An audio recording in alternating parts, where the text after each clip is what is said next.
Ladies and gentlemen, welcome to City of Confidence TV, and today we have a very special guest, Nathan Schmidt. That's how you pronounce it? That's correct, Nathan Schmid. Wow, so the name is actually of which origin? German. Oh, okay. Yeah, so my father's German. He moved to Australia when he was about 5 years old, so he's sort of as Australian as you come, but yeah, from Germany originally. Awesome. So let's discover who Nathan is. Showtime. I'm so excited. Me too. So, your sister has talked so much about you. Really? Oh no, that good or bad? I think pretty good. Pretty good? Oh, Pretty good, good. You never know.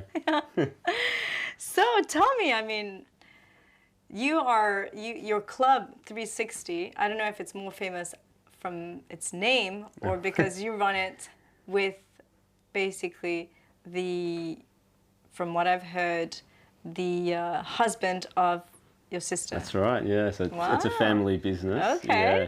So my sister actually helped sort of get it off the ground. So she was actually working as a trainer when she first came here, and then I'd met Sam professionally. She was a physiotherapist. Okay. So I actually introduced those two. Oh, really? Yeah. So then the idea to do a business together with Sam came a bit later. Awesome. But yeah, it's pretty cool.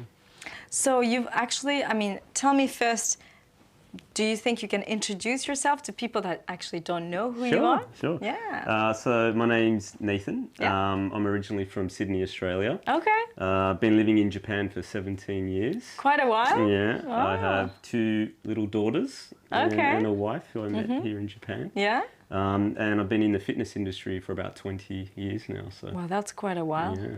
So even before you actually came to Japan? Yes, I was working as a personal trainer in Australia, and actually did a university degree in health science. I always wanted to work in the field. And then I actually came here because I had a friend who was working as a personal trainer in Tokyo. So I came here specifically to do personal training. So. Oh, wow. Yeah. So not to meet your friend, but actually to... No, so he basically had a lot of clients here, and he's probably one of the pioneers of personal training, really. He sort of was one of the first people to get a contract with a commercial gym to actually officially do personal training. Okay. And got super busy and said, hey, I've got some extra work. Why don't you come out? So I came out for a year and been here 17. Oh my God, what an adventure. Yeah, it's been good. And so, and that person was like basically your friend, your contact? Yeah, so we actually went to high school and university together. And yeah, he was a personal trainer. He was into traveling, and he had an American girlfriend, and they were trying to find a place where they could both get a visa and work. So they came here, I think, to teach English originally, and he sort of saw a bit of a gap in the market. A lot of foreigners who lived out here, and at the time, so I guess this was about 2002. Yeah. People out here didn't really know what personal training was. Yeah. Like, even when I came out in 2004, they're like, what do you do? I'm like, personal training. Like, is that personal English teaching? I'm like, no, personal training, gym. Like, oh, yeah. Okay, gym. So I think he sort of quickly saw a bit of an opportunity. Yeah, and then he got busy and invited me over. And then after 6 months, he decided he wanted to leave. And I was sort of lucky enough. He wanted to leave? Yeah, he wanted to leave. I think they had some visa issues. Wow. And again, wanted to stay together with his girlfriend. So they ended up moving to Australia. And I sort of inherited a lot of his clients. Really? So that really helped me sort of hit the ground running. So I was pretty lucky, yeah.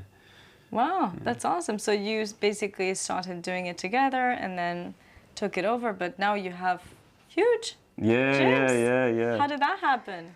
It took a long time. Yeah. A lot longer than I was expecting. So Yeah. I sort of took up the contract. It was with the Gold's Gym. So basically, I would pay Gold's Gym a monthly fee, and they would allow me to bring clients to train. And then I'd basically almost go from door to door in Hero, where all the expat lives, training people. So I'd train someone, go to the next one, never train them, because everyone lives so close. So and I did that for, and really until we actually opened the gym, that was like 7 years.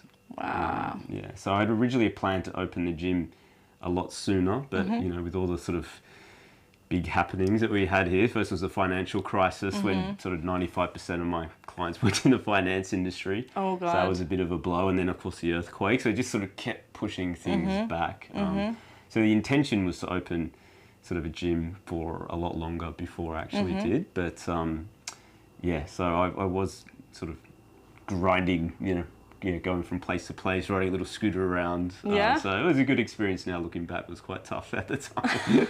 I bet it always starts like from the toughest situations, but then end up being also overcoming challenges that teach you a lot of lessons. Oh, for sure. So that's awesome. 100%. So before you actually were doing, health and basically fitness, before you came to Japan, what was your background? So, I mean, I was always into sport. So my main sport was middle distance running. And when I was about 15 or 16, I was sort of lucky enough to get into like a state academy where we would receive like really good training and physiotherapy and sports massage, which kind of got me interested in that side of sort of sports performance. Yep. So I sort of always knew I'd do something in sport. So I did studied health science, which is a pretty open degree. We could do nearly anything in sports, and then got my personal training certification because I wanted to travel and thought it'd be a good sort of part-time job that you could do anywhere.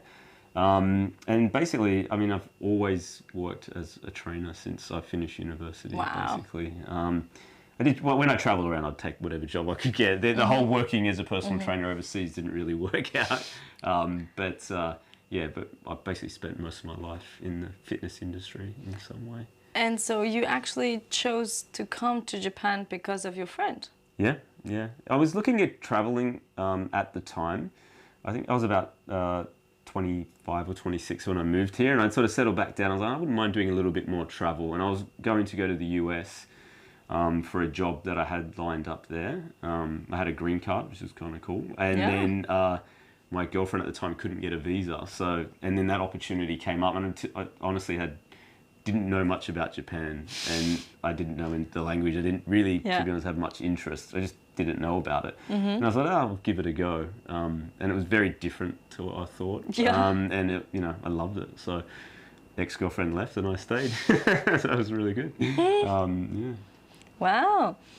And so basically this job, this friend brought you to Japan too, and then just on and on. But I mean, what do you feel about how difficult is it to, the way you speak make it sound super, good and nice and in a way easy and fun. Yeah.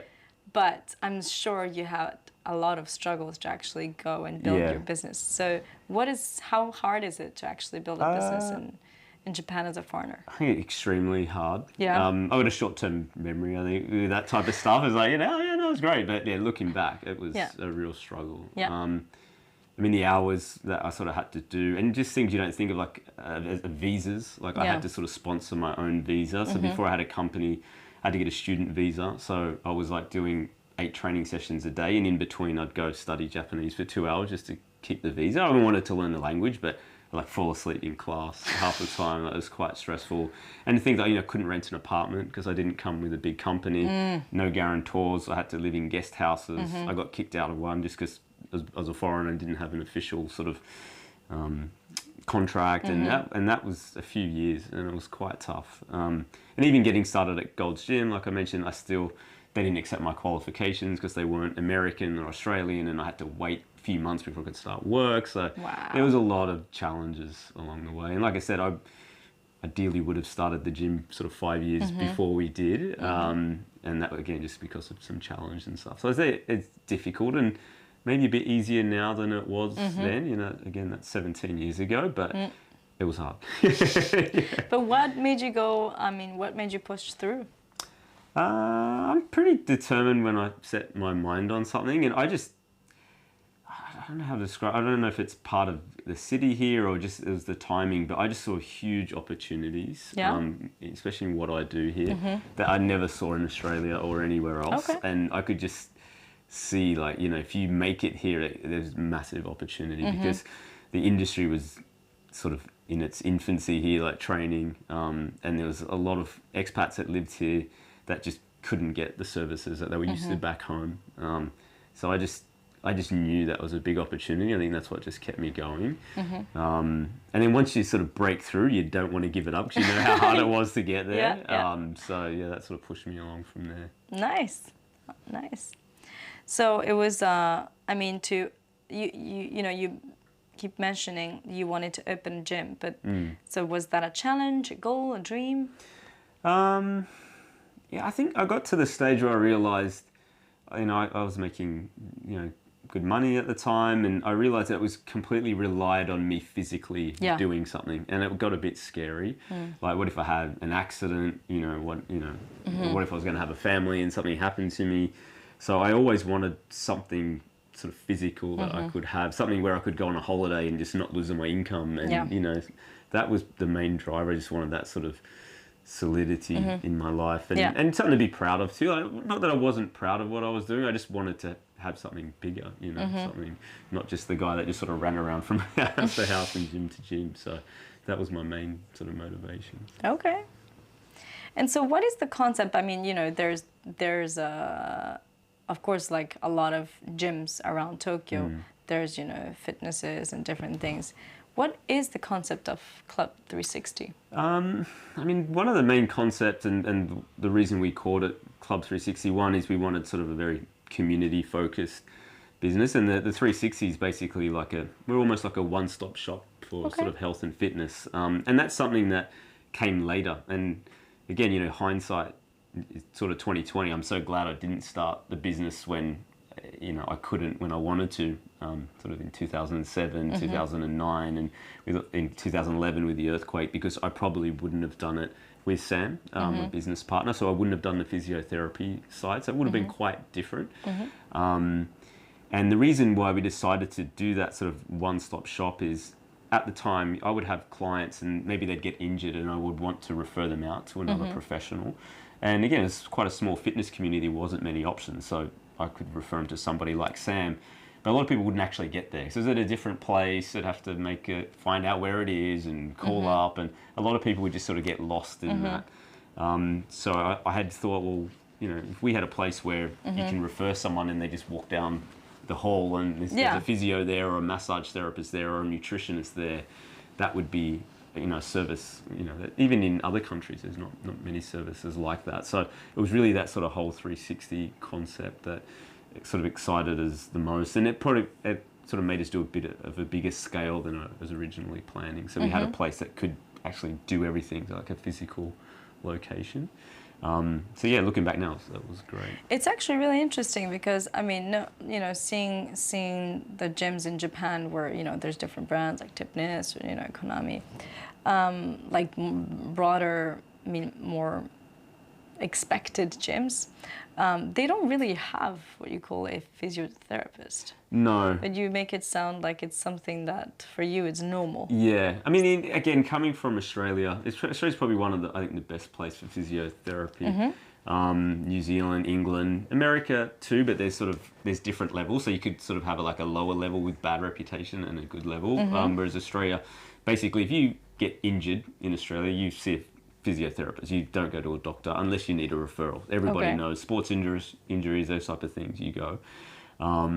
So yeah, in Japan, even now, physiotherapy is more hospital. Like someone gets an operation, they receive physio. If someone hurts themselves running, they'd probably go to like a Seitai massage place. So it's still not big here. But because all of our therapists are qualified in countries where you can apply for international health insurance, foreigners who live here who have international health insurance can actually claim. So their insurance will cover their sessions here. So it is a service that's sought after. So if somebody hurts themselves here, they could be skiing or running or just sitting poorly at the desk and they hurt themselves. At least they can use their insurance that they probably pay a lot of money for to come and see us.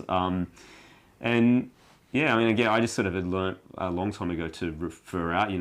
We all have gaps in our knowledge, and I focus on training people, and I could deal with some injuries and some basic stuff. But if someone's like torn a ligament in their knee, I'm not going to try to fix it. I want to refer to somebody. So that's why we really wanted to have that as part of what we did. Yeah, it's actually we have a nice picture also now.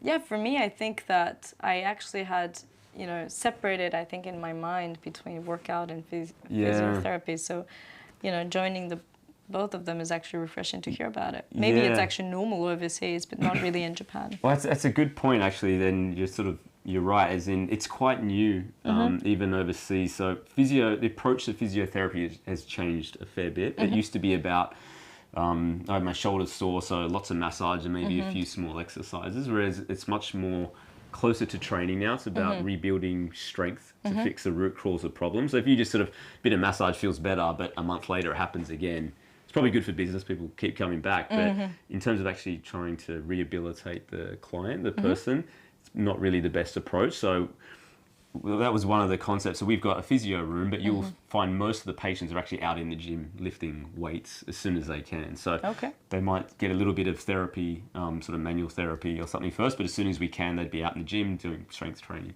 So does that mean that when people, I mean, how does it work exactly? When people sign up in your gym, do you get like as a package of physiotherapy, or is it more like optional? Physiotherapy, most people usually just sort of do more as a pay-as-you-go, and that's sort of more because of the insurance system. So usually you have to sort of, they don't really like packages, insurance companies, so they sort of just want to do one session at a time. But the actual session itself, you know, physio session could be in the gym or it could be in the room. So there is a bit of a blurred line. It just depends on the need of the person. And then if someone wants to get into training later, then it might just be a transition going, hey, look, we think you're fine, but we would encourage you to do more strength training. If you want to have a personal training session, or, you know, maybe they're okay to do classes, or they need some more massage, see a sports massage therapist, then we'd often refer out sort of in-house. But yeah, there's definitely a big connection between the two. Okay. That's really, yeah, it's really, I learned something definitely, cool. for sure.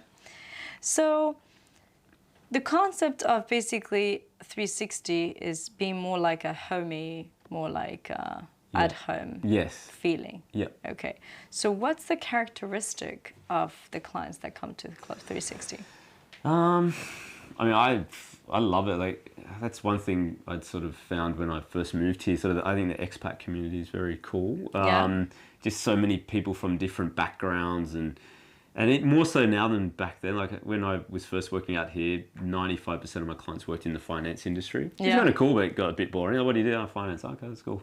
But now there's people in fashion, or you know, all sorts of things, you know, diplomats, English teachers, people still in finance, you know, a really diverse range of jobs, which I find interesting, and countries. We have people from all over the world. And you have kids too? We have kids, yeah. So yeah, that's the other thing. We definitely wanted kids. I mean, my kids basically grew up there, so we need to bring them along from a young age, running around the gym.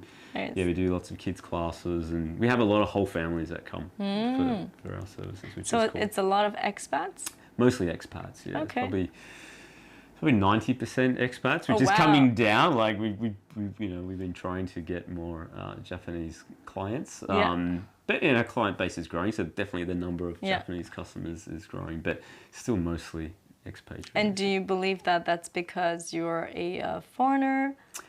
Yeah, there's I think there is a bit of an intimidation factor to it. You know, I have seen people sort of face walking, oh, you know, what are all these big foreigners doing in here? But it's a personality thing. I think a lot of Japanese customers come in, love it, and they're like our best customers, stay forever. But they're maybe a bit more risk taking. They want to be around foreigners, and most of our staff are sort of bilingual, and it's a very, I think, comfortable environment. It's more just that barrier of actually coming in. Most people come in and go, oh, place is great, but it's like, you look at the website, maybe our social media could be a little bit more focused towards the Japanese market as well. But I think people look and go, oh, it's a bit intimidating. But something we've been trying to work on for a long time. So you have 2 gyms from what I Yes, heard. yep. So how are they different? They're similar, except our main branch that we first started is a little bit bigger, and we do 2 things there that we don't do in the other place, and that's classes and the physiotherapy. So aside from the 2 gyms, we actually have 2 what we call satellite clinics out of doctors' offices. So Tokyo Medical Surgery, we have a physio base there, and then out in Yokohama, we have a physio massage therapist base there as well. And the new gym that we opened is quite close to the Tokyo Medical one. So we felt like we didn't really need to add a physiotherapy there. And then classes take up a lot of space. So The new gym's a bit more focused on private training and boxing. So we've actually got a full-size boxing ring in the new gym, which is really cool, and that's something we always wanted. So yeah, a little bit more focus on one-on-one boxing training. We do massage there as well. No classes, no physio. And then the original gym just does everything, basically. Does everything. Yeah. The one-stop shop. That's the real one-stop shop. Yeah, and they're quite close. I mean, they're only sort of 10 minutes apart. Nice. Yeah. Nice. So, do you actually? What do you do actually? I mean, I know you run. Obviously, you created this gym, but what do you personally do in this gym? Yeah, so I mean, it's a tricky one. I mean, I probably should do less sort of hands-on work, but I love being a trainer. I still basically work as a full-time trainer. I do as many, maybe more training sessions than nearly any other trainer at the gym, and teach classes as well. So, I mean, that's where my passion lies. I like the business side of things, but I sort of feel like I can do both. And so, yeah, mostly personal training, teaching classes, and then sort of more of the business side of the business. And Sam and I sort of share the load. And we've sort of gradually been growing as a company. We sort of have heads of departments now, so head of operations, head of boxing, head of training, to sort of help manage all the other things. But yeah, I found it hard to let go of just doing the actual physical side of the training. It's where you started. Exactly, yeah. And it's, I don't know, I enjoy it. And it's hard to stop training people too. Like, sorry, I'm going to focus on business. I'm not going to train you anymore. You get a personal connection. Yeah. Well, I mean, I'm sure a lot of people, and my friends also told me, I love that place. Nathan is great. It's like the first name that comes out is yours. So I suppose you're basically the branding of it. Yeah. It's hard to get out. Yeah, it is. And I mean, we sort of always built it with the idea that we could sort of walk well. I didn't call it Nathan and Sam's gym or something like that. And we try to promote through social media sort of everybody and just the business as a whole. But yeah, you definitely have a connection with a lot of people, and it depends what you do. If you're a physio client, you probably know Sam quite well because that's who you see. If you're doing more of that side of it, if you come for training, maybe myself. But he does also training. He mostly does the physiotherapy. Right. So he's a really good physiotherapist, probably the most well-known physio in Japan. Super knowledgeable, and he also does a lot of the education. And we're just in general as a company, we're quite big on education. Like we didn't want to be one of those companies in Japan that's kind of like, well, there's not that much competition here, so we can just sort of get by. We want to be the best in the world, like in terms of knowledge. So we do like weekly in-services. We've just started our own sort of education businesses with online sort of certifications and workshops and that kind of thing. And Sam heads up most of that. So he's very sort of passionate about education. But yeah, so it's sort of we've good balance between the both of us. That's good. And you've known each other for how long?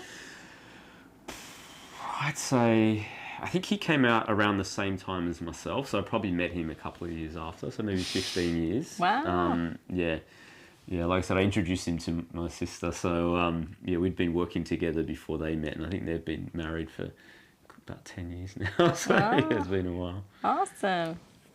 Wow, so it is really a family business. It is, yeah, it really is. Yeah, it's and my wife works there, and Lani used to work there, and before I got started, one of my other sisters, who's a Pilates teacher, came out and worked with me for a while. Really? My best friend at my wedding came out and worked with me for a while, and now he runs a successful business in Hong Kong doing the same thing. So always kept it quite tight. Yeah, it's been great. That's awesome. So some people would find it actually difficult to work with family. Yeah, I hear that a lot, and I just don't resonate with it at all. I mean, especially for my sister and I, we're both quite easygoing, so we've just never had any issues. And Sam and I, again, because we sort of focus on different things. We're family and we work together, but we're kind of like two ships sailing by most of the time. We don't actually see each other that much. He's sort of doing his thing, I do my thing, but we've always had the same sort of principles, and the foundation's the same, like what we want from the company, the direction we're heading, the sort of the culture of the company. We've always been along the same lines. We've never had an issue. You have it on the back of your mind, like, what if we ever have a falling out? What's going to happen with the family? But yeah, it's been a very positive experience for us. And I don't know, my dad's got 4 brothers. They all work together. I just come from that kind of culture where that family upbringing where you kind of work and spend a lot of time with your family. So just sort of a natural sort of way to go. But so far, so good. Yeah. Let's just Yeah, hope it yeah, continues. yeah. So while you were actually building your gym, I mean, I know there was a lot of struggles, and I know that, you know, still up to this date, there's always new gyms building up. And now that personal training is actually known also, there's a lot of foreigners that also try to build their brands too around. And I'm sure, you know, you have echoes telling you, you know, did you see this? Or, you know, around, right? Did you ever been told by people around you that you would actually fail? No. And I'm a pretty pragmatic person. I think, you know, like it took me a long time, and Sam as well, to, you know, to open this business, because we're not the type to rush in, and maybe a little bit too risk adverse. We could probably have 5 gyms now if we weren't. I think people around us know that if we sort of say we're ready to do something, we're probably ready. The only time I had it was when we got our first space. It was much bigger than I was originally anticipating, and it was a mess. So the previous tenant just had sort of run out and left the place in shambles. And I brought a builder who had, even that's kind of a connection. I'd met him through the guy that ran the guest house that I first stayed in, introduced him to my sister. He built the salon, and I brought him to look at the gym, and he just said, "Don't do this, you're crazy." He's like, "You're the whole guy." And I was like, "Okay, thanks." Because it was just such a big job, just physically actually fitting out that place, and it's quite a big space. Yeah. But it was just such a good opportunity that we just couldn't knock it back. So he was the only person that's ever said, like, don't do this. It. And I think for him, he was just probably just didn't want to do the work, because it seemed like such a big job. But yeah. Did he end up doing it? He did it, yeah. He's great. He fit out a new place. He did the new salon. He's done work at my house. He's a legend. You know. Nice. We've got a good relationship with him. So yeah, I remind him a couple of times, you know, that we did it, which is kind of cool. But yeah, the people close to us, and my family invested, put some personal money into both my sisters and my business. Nice. So they've always been super supportive. And yeah, people close by, my clients were super supportive when I did it. And I think I sort of I had good personal relationship with a lot of people at my job, training people. They get to know you, and that gave me the confidence to do it as well, because the people I train have, you know, a lot of them have quite stressful, big jobs, you know, running multi-billion-dollar, you know, big cap companies. And if they said, yeah, good, go for it, I was like, okay, cool, I can do it. So yeah, it was actually people quite positive. So people do help you around. Oh, for sure, yeah. So talking about, actually, you nearly answered my question, but I'm still going to ask it again. So do you actually feel confident? I do, yeah. I do feel confident. I'm not saying I'm a confident person, but I'm confident in what I do and what I know. As a trainer, I'm super confident. In business, I'm confident. I don't usually do something unless I am. So, yeah, I am confident in the things that I know that I'm good at. I'm sure there's a bunch of other stuff I'm not confident in, but when it comes to, you know, my sort of passion of training people and, you know, the business, I'm definitely confident. And why do you think, I mean, what's the secret of maintaining? Because, you know, we tend to forget, but confidence has to be maintained also. So what is your secret of maintaining your confidence? Good question. I mean, I'm just an optimist by nature, I think. Yeah.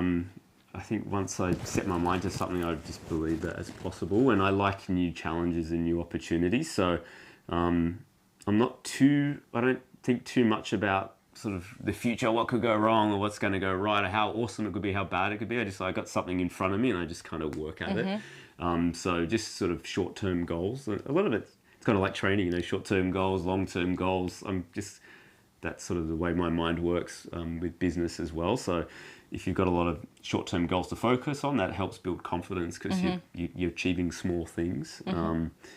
And, you know, obviously through the pandemic is probably the toughest thing we've had to go through as a business, like most people. So I'm sure there was some stages there I was a little bit worried, but deep down I still felt like we'd come through it. We've been through, I mean, I think anyone who's run a business in Japan for at least 12 years, I mean, gee, the financial crisis, the earthquake, the now the pandemic, I mean, that's Yeah. a lot of big things. If you can get through those and you're not confident, What do you need? what do you need exactly? So, yeah. Awesome. So talking about confidence, right? If our viewers have a dream and don't know how to start building it, what would you advise them in order to succeed? I mean, a couple of things. I think one would be do your research first. I was fortunate enough to be here for a while to know that when I started the bigger business, that I knew there was demand for it. I knew somebody wanted the product, the service. So making sure that, you know, what you want to do is needed. And then the other thing would be to make sure you surround yourself with people who, you know, maybe fill the gaps in your knowledge and experience. I always had the mindset that I'd rather own, like, you know, a portion of something big and successful than 100% of something that might tank. And I'm not a business person, you know, I'm a trainer. So I see. But you like business. I like business, yeah, I do. But I learned a lot from clients and people who I surrounded myself with. So I'd say surround yourself with people who are not only good at business, but experts in business in Japan, because it can be quite different. Even big companies come here and fail all the time, especially in the fitness industry. They just underestimate or don't understand the market or the way things work. So I'd say surrounding yourself with people who know how business works in Japan. Yeah. It's tough, you know, it's not like the rest of the world. We have, you know, I mean, I think we've both been here long enough to know that a lot of people first come to Japan because they've heard how beautiful Japan is, how they like the food, they like the people, you know, people are kind, and then, you know, they want to stay. Yeah. But when they start staying, they see like how difficult it is, and you know, I think that's really the difference between people that decide to build a business and stick to it, forgetting or trying to just push through the difficulty, right? And so I think it's really the mindset of entrepreneur that is even more different in Japan. Yeah. Because I think in Japan is also a question of connection, people, Yes, right? for sure. Was it the same case for you? Yeah, 100%. And again, it took me, if I had just come and tried to start a business from scratch, I would have failed miserably, for sure. It took a long time. Like I said, even if I had started when I tried to start, I probably wouldn't have done so well. So I think, for me, looking back now, it's a massive positive. I mean, this sounds terrible, but I mean, it weeds out a lot of businesses and a lot of people. Only sort of the tough survive here. So if you are persistent and resilient and you get your business off the ground and running, then the competition's sort of scarce. Where other countries, you can just sort of walk in and open a business and off you go. You can't do that in Japan. So although it's hard and really difficult, for me, I prefer that because I know I'm happy to put in the hard work and go through all the tough times if it means when I sort of get through it, sort of more clear sailing above. So yeah, I think you've got to come with the right attitude, otherwise it's just not going to work. A lot of frustrations. Okay, well, let's have a quick trailer in between and let's follow up with the entrepreneurship follow-up question.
And we're back. back into City of Confidence TV with Nathan. So let's just continue, and with one of the exciting questions. I mean, let's just not forget that when you are a personal trainer, one of the things that people tend to forget is, you know, when you're an athlete and when you start coaching, when you retire and start coaching, a lot of the athlete tends to, you know, kind of crush people, like, you know, come on, you can do it, like the lion attitude, Yes. right?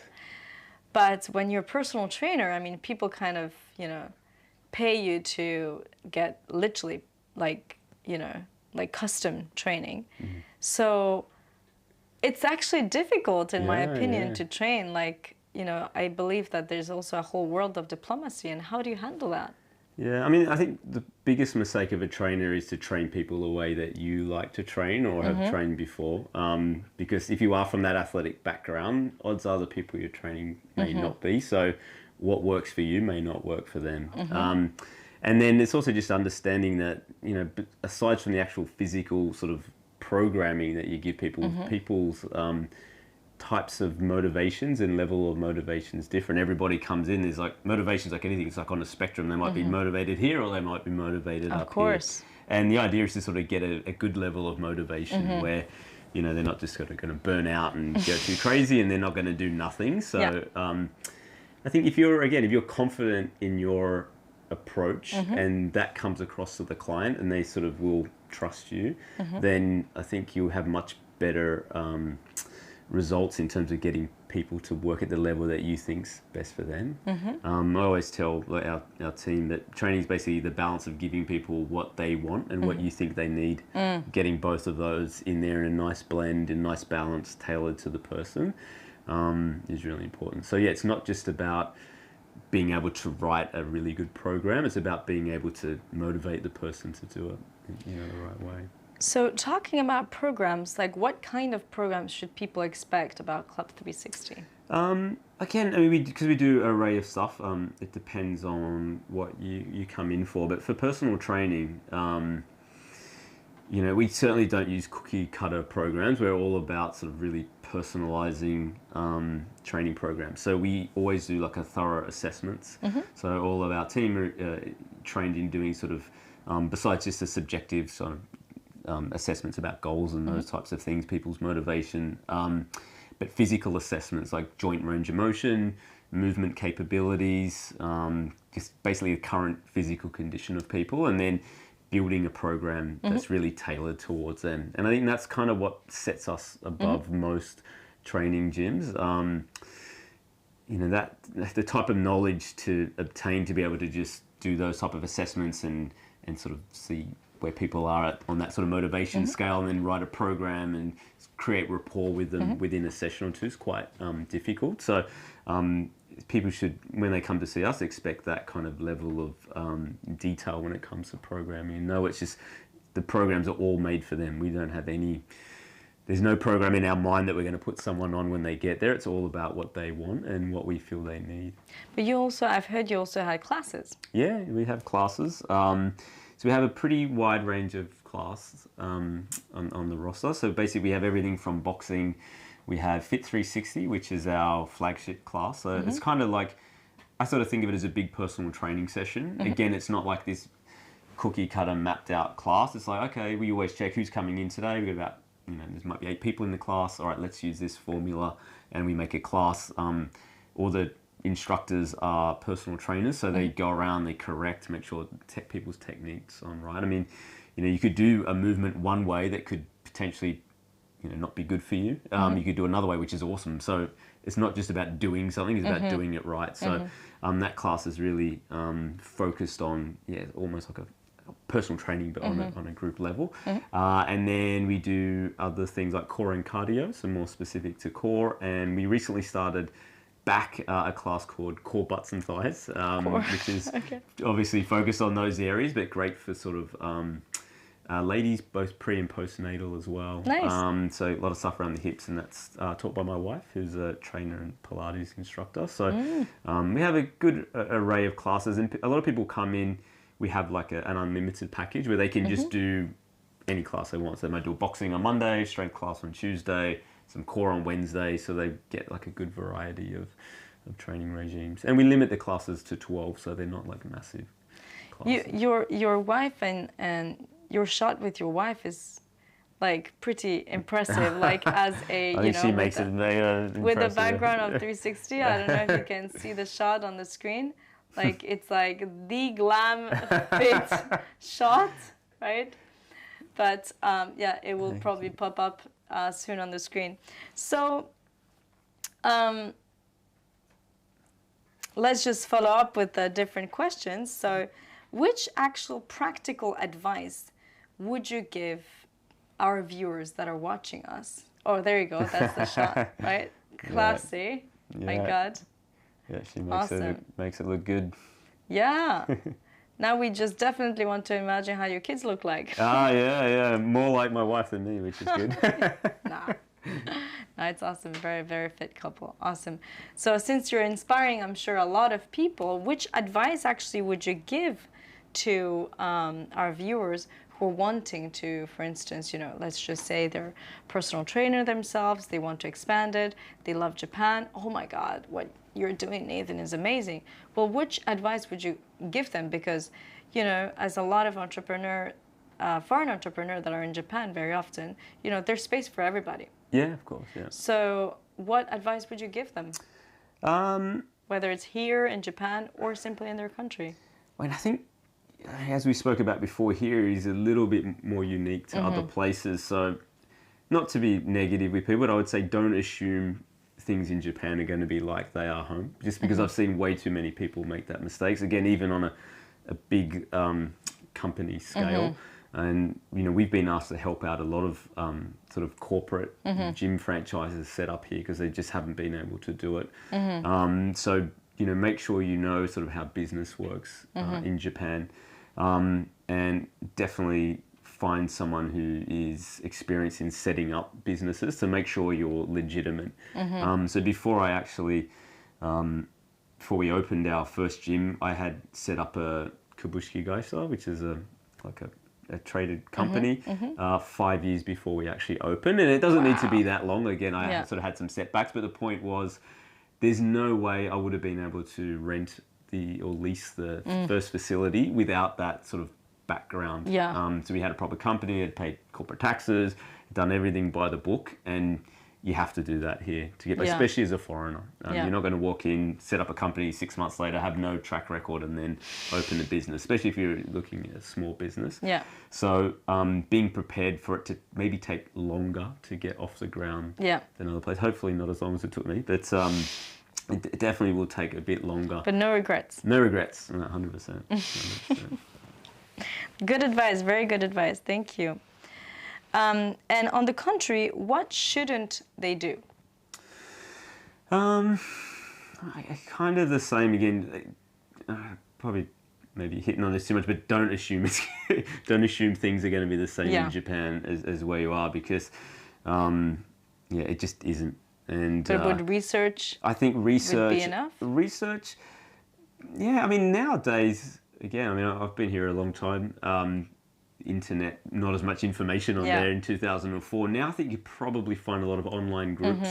I know on like social network there's like expat groups and that kind of thing now that answer questions, and I think you've got so much more information at your hands, like anything blessed. now than you used to have. So for sure, 100% do your research, and then once you know you want to make that step, reach out to someone in that community that is experienced in opening businesses. And like you said, I think having the abundance mindset of not being scared about competition, like maybe if you want to open a gym, you could reach out to someone like me and say, hey, how'd you find it? I'm always happy to talk to people about it. And in other industries, I'm sure people are the same. So don't be scared to reach out to people that are in the industry that you're sort of going into. I think sometimes people are afraid of letting people know, let out a secret. And I think that usually just backfires. So just being open. And if you have any questions, feel free to subscribe and comment as well to ask any questions to Nathan. I'm sure you would talk out of your experience. Yeah, definitely. Maybe you would tell them, don't come. Yeah, exactly. Better not. No, never. Or just feel free. Yeah. So while building this Clubs 360, did you ever doubt yourself while making your dream? I had doubts in the process. Like most of the issues I've had stem back to sort of real estate stuff, like dealing with landlords, refurbishments. Again, you know, things like for our first place, they made us redo the fire system, even though there were sprinklers everywhere. They weren't in the exact locations. It cost like an extra 5 million yen, or nearly $50,000. Oh my God. Just an unforeseen expense. So things like that. It was challenging and really unexpected. I can imagine. So making sure you have enough sort of resources. Just in case. Just in case, because even as prepared as you can be, things still come up. And again, as a foreigner, if you're trying to start a company, and if you need a physical space, it's quite difficult. Yeah, it's difficult. It's difficult just to get the keys. And once you get them, there's all sorts of rules. You need guarantors, you need to pay this, you need to pay that. It's just 10 months, 12 months. Yeah, 10, 12 months. And half of your capital gets tied up, into the deposit. But you can negotiate if anyone is doing a physical space. Free rent is the way that I was able to sort of get some stuff down. So you may have to pay 6-month deposit, but you might be able to get 6 months free rent to give you time to sort of get off the ground. So there are ways to negotiate, but it's quite tough. Yeah, you've done it a lot. I've done it. Yeah, I mean, for us to get the second space took 2 years from when we wanted to do it to actually did it. Yeah, to find the size we wanted, the location, and then actually just to get a landlord to agree to give it to us, because being a gym makes it a bit harder. They're thinking noise and all this sort of thing, but it was quite difficult to find and get the space going. So yeah, never give up. Never give up. Make sure you give yourself plenty of time and have plenty of to plan. Capital. Yeah. Okay. Well, throughout your career so far, building your different ventures, what are you the most proud of? And it can be about your business or personally. Yeah, I'm probably not the type that self-reflects enough. Like, if you ask me, I'm proud of what we've done, starting this business and going through all the hardships, but it's not something that I usually think about. I'm a very family-orientated person, so I'm most proud of the great little people my kids are coming and the relationship I have with my wife. Like, even all the business stuff for me is all focused about creating a good lifestyle for my family and kids. So, and they're turning out to be all right. So yeah, I'm very proud of them, and proud of my wife too. Like she's, as I said, working with us now, and to watch her be a great mum and also really good at her job and what she does. I'm sort of proud of us as a collective, as a family. So yeah, it's probably my main family coming back. Yeah, it's all about family. Yeah, for me. Yeah. Awesome. And what is your next dream, next step?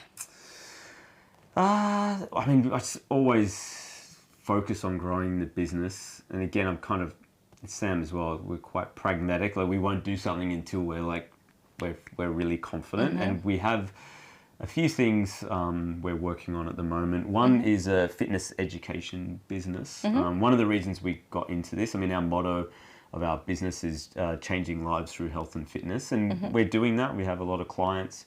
We have a good team of 30 trainers and therapists, but fitness education is the next step for us. We think we can make a bigger impact on the fitness community if we can help bring the knowledge up of trainers in Japan. It's hard to get access out here to good education, and that was for me too when I came here. I remember flying to New York to do a course. I'd get books flown out from Australia. It was hard to increase my education here, and I think we've done a good job of that with our team. But we feel like, if we could impact more trainers through education, fitness education, then we'd have a bigger impact and change more people's lives. So education businesses for fitness is the next big step for us. And that target would be more like anybody, or like online, or?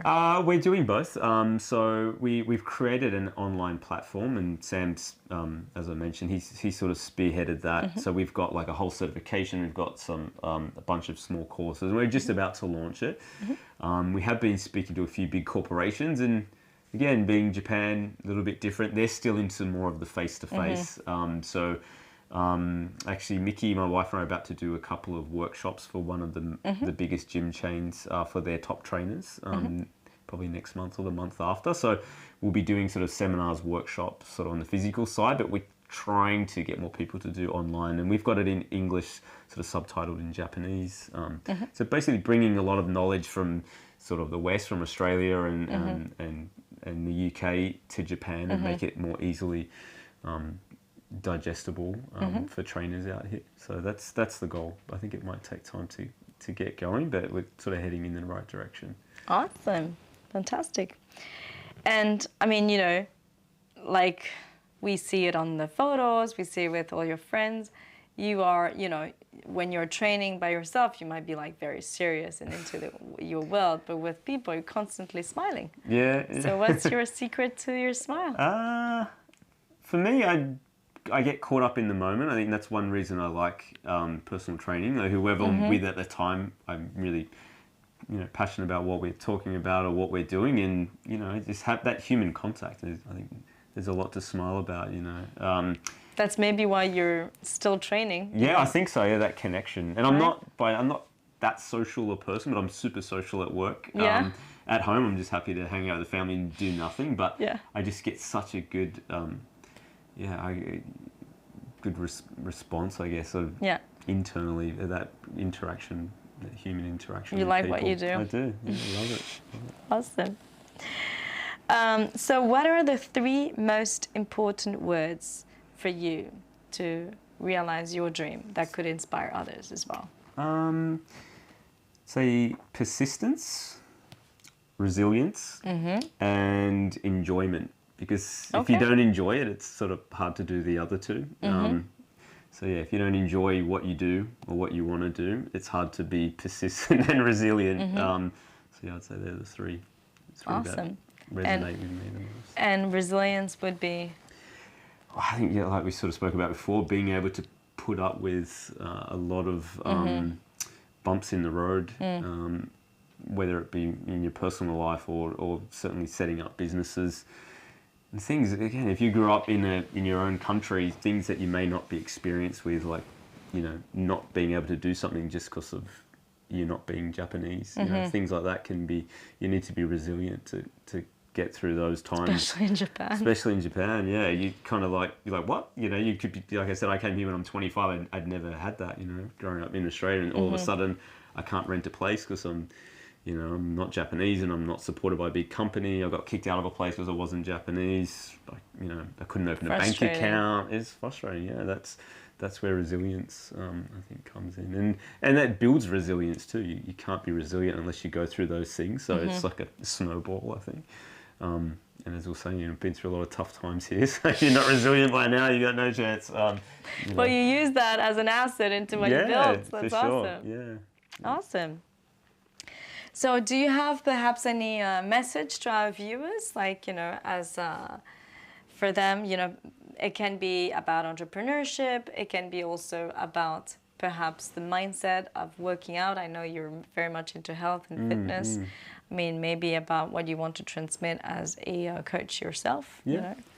I mean, I think from my experience anyway, what I found starting a business and training is very similar. And that is, there's no like this glamorous, like, you know, cookie cutter program or method to start a business. Yeah. It's about little small things that you do each day. Yeah. And that's what gets you results. Like training is the perfect example. You know, you just repetition of doing, you know, small things over and over and over again.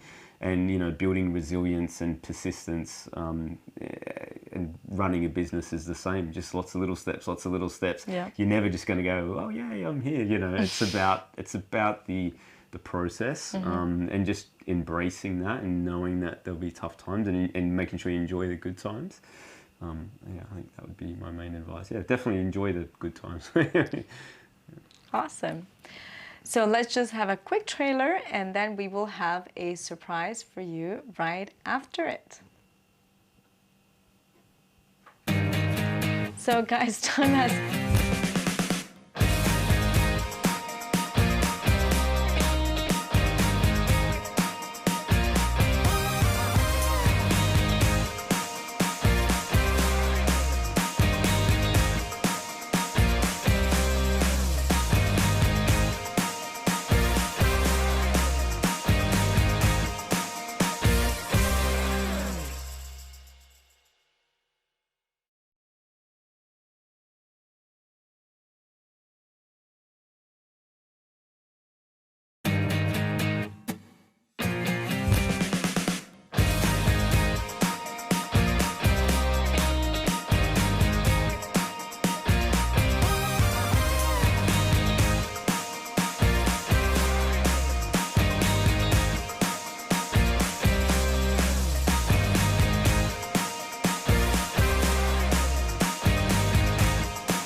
And we're back with Nathan to offer you guys a surprise.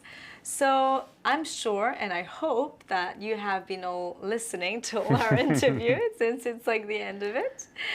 And so we would like to offer you a surprise, but before that, in order to get that surprise, you have to first subscribe to the channel. And once you subscribe, Nathan will be asking you a question based on what he said about the interview.